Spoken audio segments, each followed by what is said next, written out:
So today we're going to talk real quick about what YAR is. So if you want to join it, if you want to ask someone to join it, we're going to give you all that information. Then we're going to do some introductions between Hannah and I.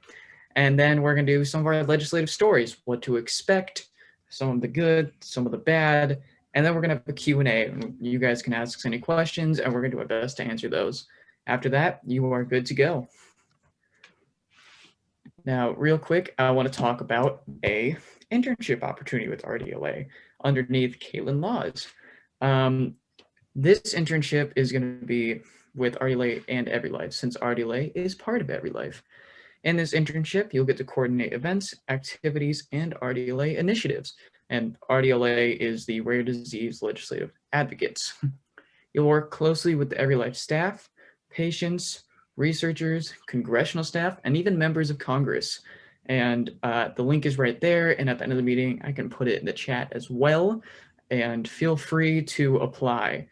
No pressure, but it is an opportunity that starts in September, I believe. Now for what YAR is. YAR is the Young Adult Representatives of RDLA. Again, RDLA stands for Rare Disease Legislative Advocates. And we are a highly motivated, we meaning Hannah and I, we're part of it, highly motivated group ranging from 16 to 30 years in age and from the rare disease community, because we happen to all have rare diseases. After YARA's launch in 2018, the group now has over 100 members and in quite a few states, along with successfully offering over 3 dozen speaking opportunities in the Speakers Bureau. Now, overall, the group is highly diverse in geography, ethnicity, gender, disease, political party, and just about anything you can imagine. We're all different, but that's why we love it. That's how we all get along, because we got one thing in common. 2 things, really, if you think about it. We all got a rare disease, and we're all really motivated to advocate and make the world a better place. Everyone couldn't be any nicer, and we're all just ready to get to work. I've made so many good friends in YAR. People that I know I'm going to be in touch with for a really long time. So anyway, here's this massive wall of text about me, and I'm just going to talk about myself instead. I don't know why I put all this on here. So anyway, I'm Hannah. Hi. I'm 18. I go to college in Maryland at St. Mary's College of Maryland, but I live in California. And I started being involved in the rare disease community, well, a while ago. So my dad has a rare disease called mucous membrane pemphigoid, and he was diagnosed when I was 4 years old. So I was exposed to what was happening with rare disease and healthcare and chronic illness from a very young age. And then I started coming to Rare Disease Week to support my dad when I was 14. And it was really interesting because the whole time I was here advocating for my dad, I was actually suffering from symptoms of Ehlers-Danlos syndrome. And this year I was diagnosed finally. So now we know that we both have rare diseases, and it's been a really interesting journey to go from being a family member and a caregiver of a rare disease patient to also being a rare disease patient. So now I have even more stake in the game, and I can really pull on those heartstrings in meetings with Congress members. Yeah, so Grant, if you want to introduce yourself. Hi, I'm Grant, as I've already mentioned. I'm a YAR member. Last year I won the Rare Boys Teen Advocacy Award, and this summer I'm EveryLife's policy intern. So I answer a lot of the questions anyways. I get a lot of the emails. Overall, I started my advocacy journey in the summer after 7th grade. I was diagnosed with my rare kidney disease, Alport syndrome, right before 6th grade. And that gave me, hearing loss and a little bit of vision problems. So to start middle school wasn't great. And after those, 2 years of not knowing anyone with my disease, I went to my first Alport syndrome family meeting. And at that meeting, I met other teens and adults who were living normal lives with my disease. And I thought to myself, how did I go 2 years without knowing these people existed? I mean, I'd heard it was rare, but I should meet these people, right? We've got social media, we've got the internet. So after that meeting, I wanted to get involved as soon as possible. And that's what I did. I spent the next year and a half sending out emails to legislators, trying to build the website, talking to as many people as possible so that no one would have to go through years of not meeting anyone with the disease again. That's the worst part, feeling alone. Now, after that, about a year later, I was invited to National Kidney Foundation's Kidney Week on Capitol Hill for my first advocacy event, and I loved it. I couldn't have been happier to be there. Now, in eighth grade, it was kind of nerve wracking, as expected. I was the youngest person in the room by far. Um, but I've gone every year since, and I've built fantastic relationships there. I know a lot of the people that work there now, and at such a young age to realize and find something that I loved, I knew that I wanted to stick in this forever. So my advocacy journey really started there. And in 2019, when I found YAR, I applied, I joined, and then that winter, or the next winter really in 2020, I did my first rare disease week. So that's what you guys are kind of doing right now. We've got so many opportunities here. And to join not only the kidney community, but also the rare disease community felt amazing. You know, you meet the most amazing people who are so motivated and want to be together because you all have one thing, as I said earlier, two things in common, the motivation and the rare disease. So everyone immediately feels close, and you don't really find that many other places.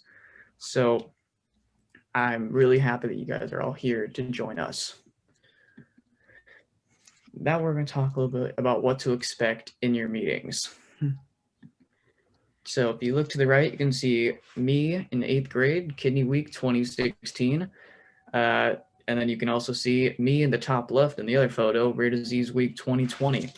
It's kind of been a long journey, but in my first Kidney Week in 2016, it was really eye-opening. You know, you go to Capitol Hill, or at least this year we're online, and it feels kind of nerve-wracking. You know, you've got these legislators in front of you who you know can make some big decisions, and you want to do a good job. You want to impress them. And at 14, that felt even more nerve-wracking because I was like, okay, I'm the youngest one. All eyes are on me. I want to do a great job. That's where, you know, preparation and practice come in hand 100%. That realizing they're all human too, because when you're on Capitol Hill most time, you're walking around, you realize they get lost in the buildings too, and that always helps. But also, they're all just trying to do their best as well, and that helps a lot. So, as a patient and not a professional lobbyist, you also have the upper hand because all these people hear lobbyists all day. Then a patient comes in on their Zoom meeting now, and they see a different face, you know. Someone like Hannah can come in with bright hair, and they don't see that in a lobbyist. So we've got the upper hand. They want to pay attention to our story, which is the best part because we can, as Hannah said, tug on their heartstrings a little bit, add our personal stories to it. These bills mean a lot to us, and that's the best part.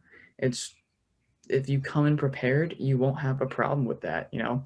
Practice your story, practice your pitch, put them together, and you don't want to be too long with that. You want to keep your time short. So the practice of and preparation of maybe not always having the full time in these meetings because everyone's very busy on the Hill. That and good teamwork are the best advice I can give you. Work with your team to make sure that you guys all have what asks you want down and how much time you guys are going to run. If you get extra time, be prepared to toss in a few asks of your own, as they mention sometimes, probably for your own disease foundation if you're a part of that. Any preparation helps, and I strongly recommend practice. Now, not every meeting could go the right way. Some can start out kind of rocky, or they can start out fantastic and end fantastic. The preparation prepares you for anything, and you know, as long as you know your pitch, maybe got some notes with you, you can always start bad end strong. Start great, end great. Some meetings may start with an electric chair running over your foot, knocking to a coffee table, coffee being spilled on you. Those are some of my experiences, but that's the best part, to have those experiences and still know what you're going to talk about, because it's your story. You can't forget that. And as long as you've got your notes on the ask, you'll know what to talk about. And some meetings, like the dream meeting, you can start with the congressperson there. I had one with Eric Swalwell a few years back, who that day I talked to him, he also signed on to the Living Donor Protection Act, which is something I've been advocating for since 8th grade. Anything can go wrong, anything can go right. Preparation helps with all of it. Hannah can talk about this a little bit. Oh yeah, so here's my first rare disease week, which was in 2017. I was 14 as well. I was a freshman in high school. I'm there with my dad. And we have our orange sunglasses, which is, if you know, the International Pemphigus and Pemphigoid Foundation, which is who I usually come to Rare Disease Week with. Our signature thing is orange sunglasses. We give them to every member that we meet with. And so mine and my dad's Congress representative, Julia Brownlee, who's in this photo in the yellow over here from last year, she has probably like 8,000 pairs of these orange sunglasses because we see her so much. But my first Rare Disease Week, I was really nervous. I was just like Grant, I was the youngest person in the room. I met other people who were young, but they were 18 or in their early 20s. And I just looked up to them so much about wow, they're so brave and they're so good at this, and I want to be just like them. And so in these first meetings, my dad and I kind of took turns giving our different perspectives of the same story and then tying it into the bills we were advocating for. And we very quickly became like a powerhouse team. Every meeting we're in, we research the members before we go into the meeting so that we know that we can cater our pitch towards their legislative history and what party they're in and, how they voted on Obamacare and all of that things.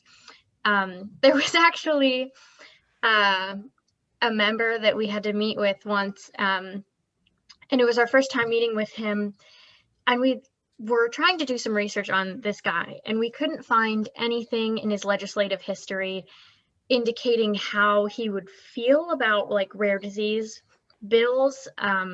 There was a little bit about healthcare and opposition to expanding Medicare, but mostly none of that. But interestingly enough, something that was on this member's Wikipedia page was that he supports the sterilization of wild horses. And I don't know why, that's just stuck with me as the funniest thing I've ever found when doing research on a member. But in terms of tying their history and altering your pitch to fit that, we did find that this guy was a veteran. And so it's always very useful to know something like that, because veterans in particular are very affected by healthcare issues. And a lot of veterans have not even just rare diseases, but chronic illnesses. So we used that in the pitch, and it's still, he didn't sign into anything that day like Eric Swalwell, but it still ended up being an okay meeting.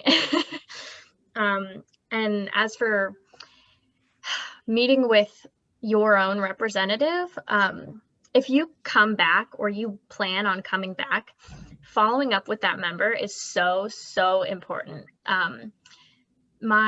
So you meet a lot of people on the Hill. While I was there in person, and hopefully we can do this again next year, I met the co-president of the ERA, the Equal Rights Amendment Coalition. My dad actually met Nancy Pelosi. She was wearing this orange pantsuit, and he had his orange IPPF sunglasses on, and she just walked right up to him on the steps of Capitol Hill and said that she liked his sunglasses. which was pretty cool. And then I also met Representative Alexandria Ocasio-Cortez, just, you know, on the Hill. It's crazy all the people that you meet and the relationships that you can build, even though I'm probably never going to see AOC again. But people like Julia Brownlee, my congressional member who I see every year, we've come to know each other so well that every time I see her now, she gives me a hug and asks how I'm doing. So it's following up with people and just being open and putting yourself out there is really important to, I guess, becoming more confident and more well-versed in it. So I put together a list of all of my meeting tips for you guys. Like Grant said earlier, use your own personal details from your experiences that relate to your asks. So if you have a disease, or if someone you know has a disease that can be detected through newborn screening, talk about that when you are talking about the newborn screening reauthorization. Always do research on your members that you're meeting with. I think that's really important. Follow up and build a relationship, and just turn your phone off in your meetings. Don't let your phone go off in your meetings. It's always embarrassing and really bad, so don't do that. That's my final tip for you guys. All right. Now I was wondering, I do have an old video of me to give as an example of what a meeting might be like. If this is your first time in one of these meetings, what we like to call a elevator pitch. Sometimes you might be rushed for time if someone wants to get out the door, or if they really don't have the time, they didn't plan the time for the full like 15, 20 minutes. I can show you a quick little clip of me in like 8th grade talking about this. Now if I can pull it up, there we go.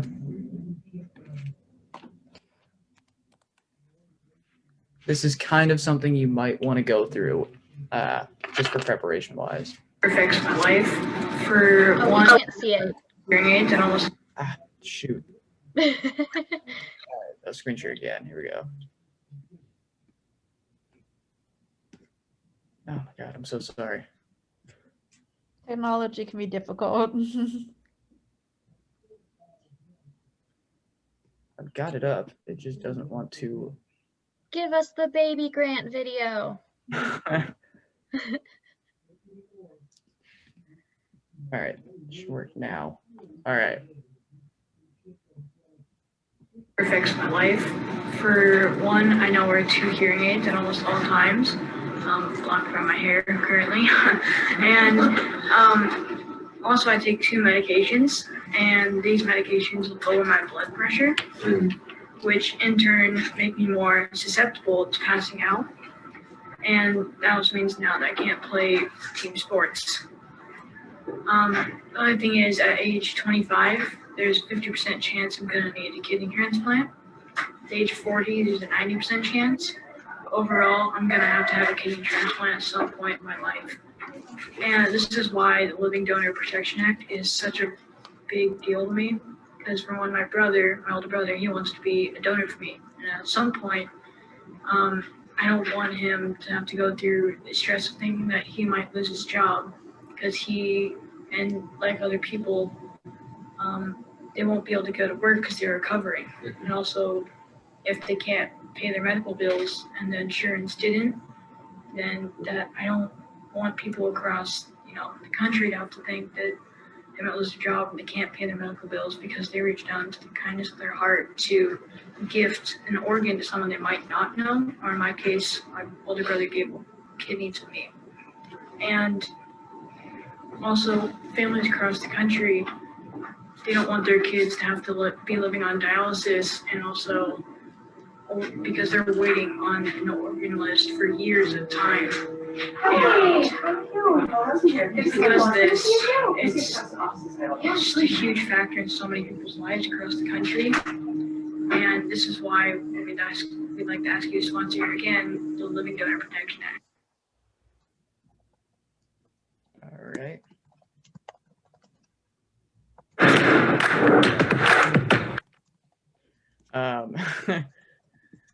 that's just an example of what might happen in the meetings. As you can see, there was someone came in the middle of it, and we weren't even sitting in an office. We were just in the lobby of their room. Now this is all going to be a Zoom meeting, but as pitches go, you want to keep it short. I stuttered a bit. I was young at the time, but this is an example of how those meetings tend to go: short, sweet, to the point, and add your story to it to tug on the heartstrings a little bit. That's really all you can plan for. And right after that, you just hand it to the next person. So you want to practice the order with everyone in your group, because the time in between can take a lot if you're not sure who wants to go next or what the next topic is. All that preparation comes in handy. Oh, and speaking of meetings being short and tugging on the heartstrings, if you, because these meetings are going to be short and you can't tell your entire story to the member or the staffer that you're meeting with during these meetings, it would be really great if you could write down your story or some summary of it and include pictures maybe if you want to, if you feel comfortable doing that. And then send it to whoever you met with when you're following up with them after the meeting. Because that just makes it a little more personal and establishes that relationship even more. And, you know, if they were considering looking into the bills that you talked about, but weren't really sure about actually doing it, and then you follow up with this, hey, I'm a real person, here's my story, this affects me, and this affects my life and my family members, that might be the thing that really gets them to think, oh, well, I should tell the member that we should look into these bills because there are real people being affected by it. So that's just an idea if anybody wants to do that. All right. And one last time, I'd like to reiterate that the game code for this week is YARA, so that then you can get your scavenger hunt points. Now we've got some time for questions.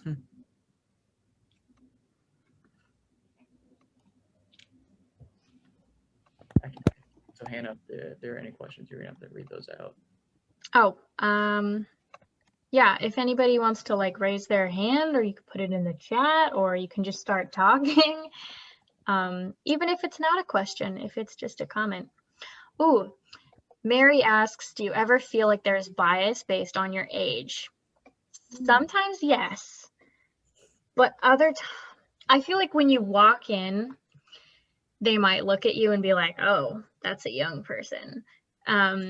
But then as soon as you start talking and kind of demonstrate, like, I know what I'm talking about because this is my life and these are my experiences and this affects me and this bill affects me, but I don't know. I don't know. Grant, what do you think?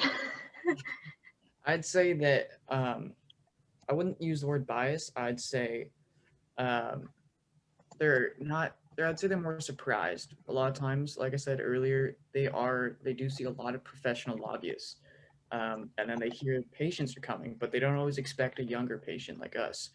But like I said earlier, that gives us kind of we're a little ahead of the game there because they don't expect us to be there. But it shows how motivated we are as a group because it means so much for us to be there. So, you know, I wouldn't say biased, but they are surprised a lot of times, but it gives us an advantage. I definitely agree with that. My sister asks me if I'm going to have to alter my own pitch now that I've been diagnosed with rare disease too.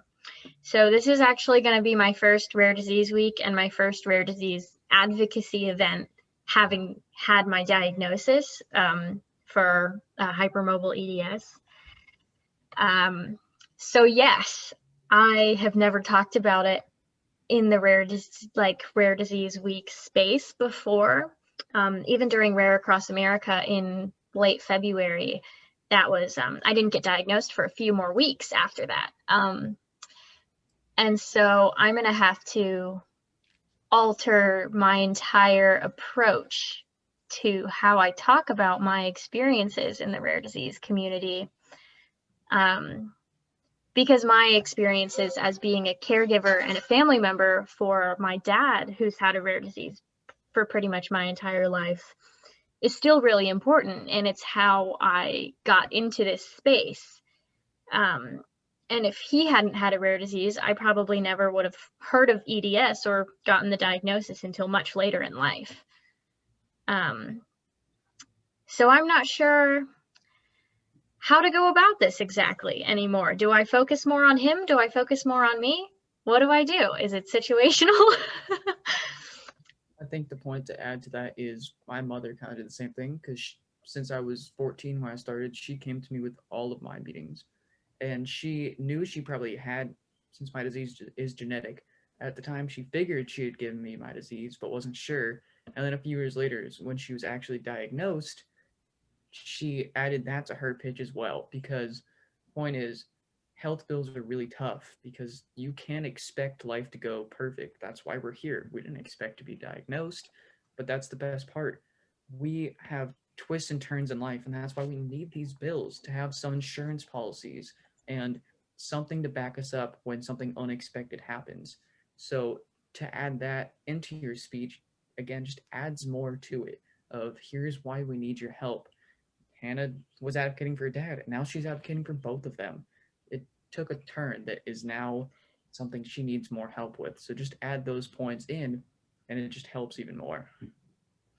Yeah, that is a very good point. It's more important to me than ever now that we get these bills passed, but it was already important to me. So,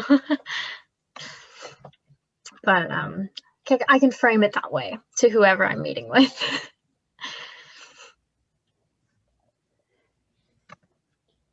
Maybe you could also thank your senators. I mean, I don't know about you guys, but I know in Connecticut the newborn screening bill passed the House, so now it's just up to the Senate to approve it. Which happens a good amount. I've had many bills through National Kidney Foundation pass the House, but then get stalled in the Senate. They just go through like their 2-year period, and then the bills go away, which can completely happen. But that's why we keep at this. We keep emailing, we keep sending letters, anything to keep pushing it so that it doesn't stall. Or if it does stall, you come right back to it and talk to them again and say, hey, if you've sponsored this before, please sponsor again. Don't give up. These bills are still really important.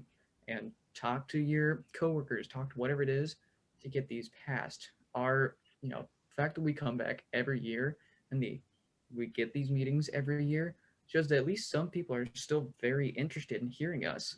So we got to do everything we can. Yeah, and I mean, some of the bills that we are advocating for through RDLA, or some of the bills that I am advocating for with the International Pemphigus and Pemphigoid Foundation, we've been advocating for the same bills for the past 3 or 4 years. And we just have to keep going. We just have to be persistent and continue meeting with these members and following up with them. Because we need these treatments, we need access, we need research funding, we need all of these things. And eventually they got to realize it every time we keep meeting with them. So it can be difficult, but we just have to keep going. And we have kept going, which I think is really important and shows how strong and motivated this community really is. There's a few things happening in the chat down here. Hang on. Thank you. Have you had success with social media follow-up with people you met? Oh, okay. So that can be a thing. If staffers typically don't engage with us on social media because they have their own lives. But if the member that you're meeting with is active on social media, ask them to take a picture at the end of the meeting. Normally this would be an in-person photo, but you can take a screenshot of your Zoom screen, that shows that you're all together, post it on their social, tag them. And who knows, maybe they'll repost it, maybe they'll like post something with you in it as well. Twitter is a big place for doing that. 100%. So if you have a Twitter, and if they have it, most politicians have Twitter. So that can be effective in just, I guess, spreading awareness that we are meeting with these people. And a lot of the legislative aides don't expect to have photos taken of them. So if you take a screenshot with them, you stick in their memory. And honestly, the legislative aides, they're the people that push the papers to the congressman or the senator. Because a lot of times, the senators won't be in the meetings, but if you have a great meeting with the legislative aide, they could put that at the top of the stack of papers on their desk, which is the first thing that they'll look at. So don't be afraid to take that photo, because they don't normally expect that. So if a bunch of teams like, hey, we take a photo with you, can we tag you in our foundation's Instagram, or can we tag you on Twitter? And it immediately puts you in good graces. Anything to have a positive end to a meeting helps them remember you and helps them put the paper at the top of that stack of it on their desk. That's very true. And that's why like giving follow-up materials, like one-pagers on the bills or about the organization you're with or the disease that you have, or, a written version of your story is really important. Yeah, you could just ask to take a photo with them, even if they don't have social media, if you just want a photo with them. I guess we're kind of talking like strategically, but if you just want to take a photo with whoever you're meeting with, you totally can. Yeah, just ask them. Dozens of those on like a whole folder in my camera roll. I mean, little me was excited to get every photo possible. I still am, and even on Zoom, because you can add that anywhere. Yeah. Yeah. Amethyst, you raise your hand. Yeah, I was just curious, what other activities, obviously, besides meeting at Rare Disease Week, and hopefully we'll be able to do it in person again one day, what other activities can people get involved with YAR? Do you guys do like monthly meetups, or how does everyone stay connected with one another? Yeah, so YAR does, we try to, for the most part, have monthly meetups where it's more of a casual setting, or we'll have, a real agenda, just to keep the community growing and get everyone involved, where actually soon tonight we're going to have a meetup where one of our members, who also started another foundation, is going to cook from her rare disease cookbook. She's going to show us a meal. We're all going to get together. It's a good time. So joining YAR isn't just joining to have speaking opportunities. It's also to be a part of a community, to keep that growing and make sure to meet other people who are like-minded, which is really helpful in the rare disease community. Yeah. We also have an Instagram and a Facebook group. So sometimes, like when I got my diagnosis, I went on our Facebook group and I was like, hey guys, guess what? So that's a way that we all stay connected too. And, when there's like a RDLA event like Rare Across America, also we normally do something for YAR, like a YAR meetup then. But my favorite is always when we have our in-person meetups at Rare Disease Week. And we just all kind of hang out at the Rare Hub and eat pizza and stuff. Yeah, so to directly answer the question, there are lots of ways to be involved, and you can be as involved as you want. When are meetings usually? You just applied the YAR this morning. Well, that's fantastic. We look forward to, I'm part of the viewing committee to see your application. So the meetings, normally we send out an email. It's not like one specific date of the month. But if you join the YAR newsletter and RDLA's newsletter, you will get invitations with Zoom links and information about where and when the meetings are. That way you can stay in the know. Does YAR ever do rare disease highlight or something where they post about one specific rare disease or an awareness day? No, but that's a good idea. Good idea. We post about our members a good amount.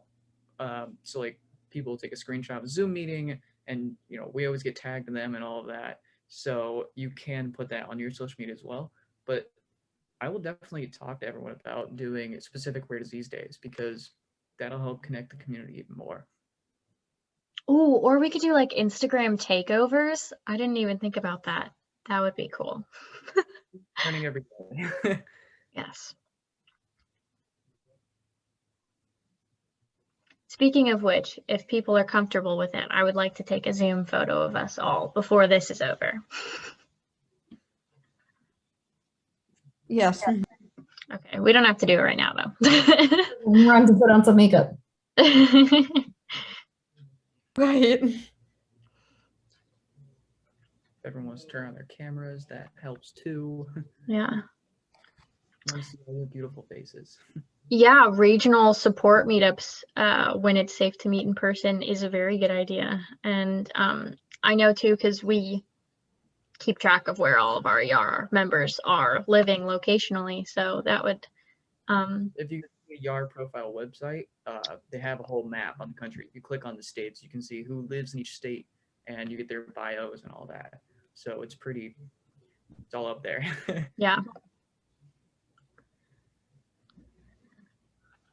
All right, Hannah, let us know when you're ready. Oh, for the photo? Yeah. Okay, hang on. I gotta pull up like a document or something to paste it onto. Just a second. I see Everin. Okay. Okay, I'm ready. You guys ready? 100%. All right. 1, 2, 3. Okay, I got it. Let's see how it looks. Fantastic.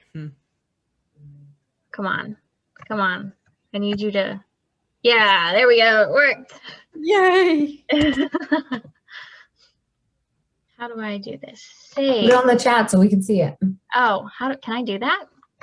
Yeah, snip it. Oh. Hang on. I don't know what I'm like an old lady on the computer right now. No offense to old ladies. None taken. Okay. Okay, I'm saving it. Sorry, this is like taking me forever. Okay. While you're doing that, I just want to say thank you guys to both of you for the insight. This is my first time ever participating. I was diagnosed with something extremely rare called acute intermittent porphyria 2 months ago. So I'm just trying to understand and learn this rare blood disorder. It's a genetic thing. So trying to also see how I can help other people like myself who find themselves in this boat with very little information and also resources to be able to gather that information, and how to push for advocacy at not just a local level, but a state level as well, and nationwide. Yeah, it's hard when there's not much awareness out there. We gotta hopefully just meet and meet. So that, Exactly. Yeah, well, I really appreciate you coming and wanting to learn more and connect with people in the rare disease community. And I think it's really empowering not only to meet people with your same disease if you can, but just to meet other people who have a rare disease and understand what that experience is like, because it can be really isolating and confusing. And I'm kind of going through that part right now. So, but the important part is that we all have each other, and we know that there are people that we can reach out to support us, that understand what we're going through. Reaching out by email in the chat. If anyone thinks of any further questions, please feel free to reach out. Oh, I'll do that too. Yeah, we are very available. Kind of my job this summer to be part of the patient community, and I'll answer any questions. I will also, even though this is not my job, I have 2 other jobs. Exactly, because they're not alone, and that's what even at my own diseases foundation, that's the first thing we try to reiterate to everyone. We are a rare disease, but if you're all in person or all in a Zoom meeting, you can physically see there are other people out there who understand what you're going through. And that's what helped me get to this point, is by meeting those people. And one thing I'd love to say in those meetings, if you can complain about a similar problem with other people, you can immediately bond with them. And Yeah. that just works beautifully. That is very true. I've definitely made very good friendships with people that I've met through YARA and through Rare Disease Week. It's just, it's a different kind of bond that you don't have with people who don't have a rare disease or a chronic illness. Yeah. Yeah. Well, does anybody have any more questions or anything they want to talk about with us? We technically have like 20 more minutes that this is like allowed to be happening. I feel like there should be more like movies about rare diseases. I feel like just something I've been noticing, like I've seen a movie on Netflix. I forget the name. It starts with an X. It's a super long one where this girl has a rare disease where it's an actual rare disease where she can't go out in the sunlight or else. Oh yeah, XP. Oh, XP, yeah. Yeah. Yes. Yeah, it's kind of just one of those things where I think it'd be great if there could be more. I mean, obviously there's filmmakers, I know that, film documentaries, but it'd be great if there'd be more movies or just more sense of kind of, I guess, creativity out there that way that maybe not many people may think of. That's Yeah. Yeah, that's kind of, I believe we do have people trying to work on that, but then Do again, it what? to spread the word. That's kind of our whole point here, and I'm sure we'll definitely have people who have documentaries made about them within our groups. I mean, we have some very extraordinary people, so Yeah. Yeah, my only concern about because there have been a few more movies coming out lately about people with rare diseases is I feel like they're not written by somebody with that. Yeah. And then once it gets turned into a movie, it can be almost sensationalizing the experience. I have a family friend who writes movies and stuff and is pretty big in it. I'll get him on it. I'll make sure that's his next project. There you go. Perfect. Kyle's movie was a documentary. That was the Ataxian. Yeah. So good. The Ataxian. That was it. And he has this book called Shifting into High Gear. Also, that's his book. That's a disease that I have. Oh. What is the disease called? I'm sorry. Friedreich's ataxia. You both said it at the same time. Say it one more time. Here you go. It's your disease. Okay. Friedreich's ataxia. Oh, I've never heard of it before. Yeah, it's rare. Is it rare, really? Hence why we're all together, because it's rare. Okay, I'm writing that down. He has a book too. Actually, Everin's got a book right here called Extraordinary, a book for children with rare diseases, and it's absolutely fantastic. And it definitely helps, as a kid's book to start the conversation with younger kids. I definitely recommend getting it if you want to read something about rare disease.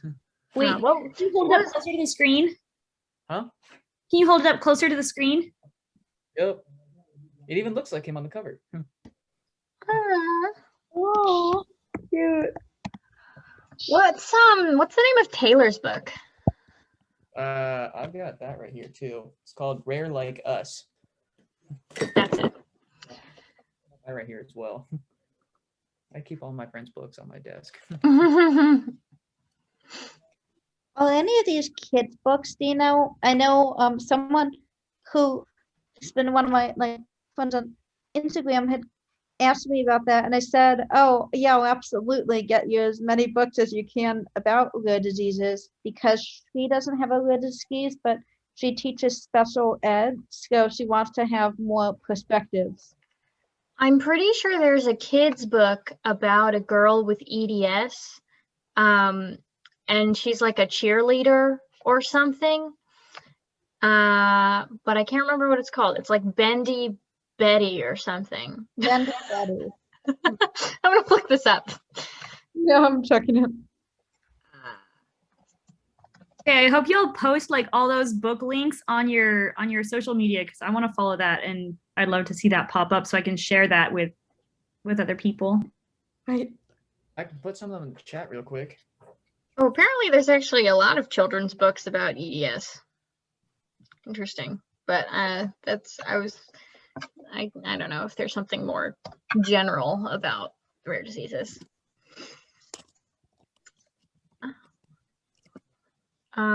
What's else in the, yeah.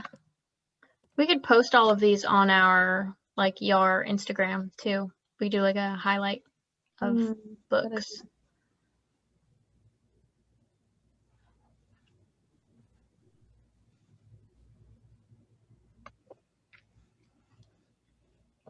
So this is my first time participating in such, event overall. Typically, are there ever any breakout sessions on how to help the specific foundation that you belong to? Like, for example, the foundation that I have found very helpful for myself is the American Porphyria Foundation.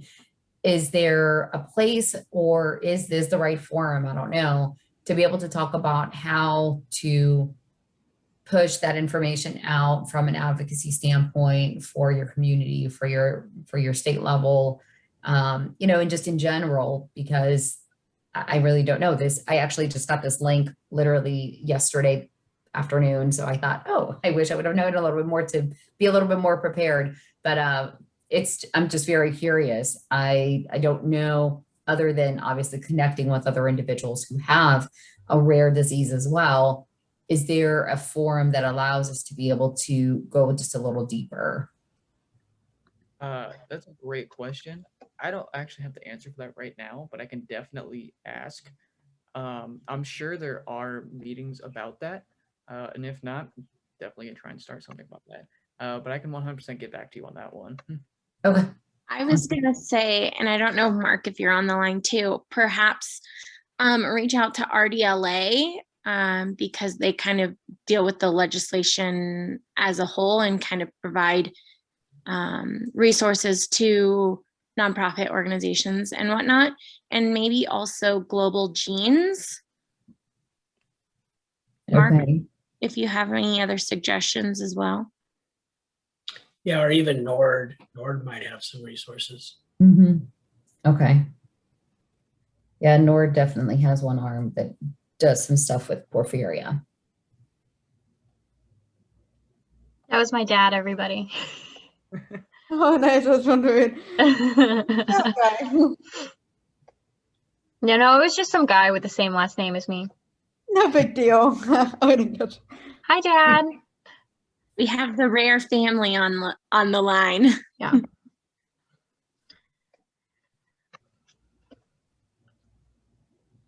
All right. Well, if there are no more questions or comments, thank you everyone so much for joining and actually staying for the extra 10 minutes to just talk to Hannah and I. We really appreciate it, and hope everyone has a great time. Remember, game code should be in the chat, or if you have any questions, please email me. And thank you so much.